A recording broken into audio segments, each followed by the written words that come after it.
भाऊ आता तुमच्या तिघैच्या घराचा नकाशा मी तुम्हाला दाखवतो याच्यावर हा? पाहून घ्या आता कसा नकाशा देतो तुमच्या तिघै भावाचा काढून. भाऊ तुझ्या घराचं जे आहे हा हॉल असा काढ तुम्ही, ठीक आहे. हा एक हॉल तुया आणि ह्या हॉल मध्ये एक संडास काढ तुम्ही. भाऊ हे हा हॉल तुया आणि याच्यात एक संडास तुला काढतो. हे भाऊ हा तुमचा रूम, ह्या रूम मध्ये एक संडास तुमच्यासाठी काढतो. तिघै भावाला 3 संडास झाले. आता हे किचन रूम तुमच्या हॉलच्या मागं याच्यात एक संडास काढतो. भाऊ हे तुमचा किचन रूम आणि याच्या अंदर एक तुम्हाला संडास. भाऊ हे तुमचे किचन रूम आणि याच्यात तुमचा संडास. मिस्त्री एका घरात 2 संडास झाला ना, एकच तर पाहिजे होतं. अरे भाऊ भविष्यात लग्न होते, लग्न झालं की साया पाहुणे सासू सासरे येतात, इमर्जन्सी मध्ये संडास असले वाया जातात काय नाही ना. मग होय ना जायचं काय चाललं आपलं. बरं ठीक आहे.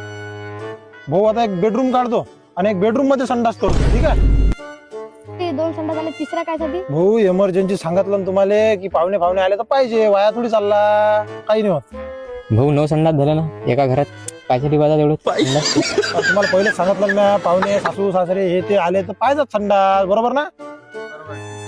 आता भाऊ पोर्च तिघैले 3 काढतो आणि तिघे पोर्च मध्ये एक संडास देतो. म्हणजे इकून तुम्ही रूम मधून कधी पोर्च मध्ये बसले तर तुम्हाला सगळं हागायला जाता येते.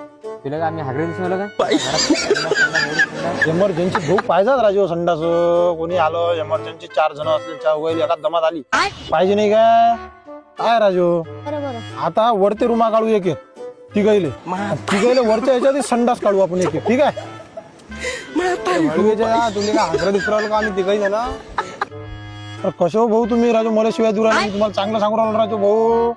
बरं ठीक आहे, किचन रूम काढून त्या किचन रूम मध्ये आपण एक संडास काढू. एक काम करणार मिस्त्री साहेब, आमच्या ढुंगात द्या मानून तिघायचे एक संडास. तुम्ही का हागरे दिसू राहिलो का आम्ही कुठ दिसून बाळ खाऊचे.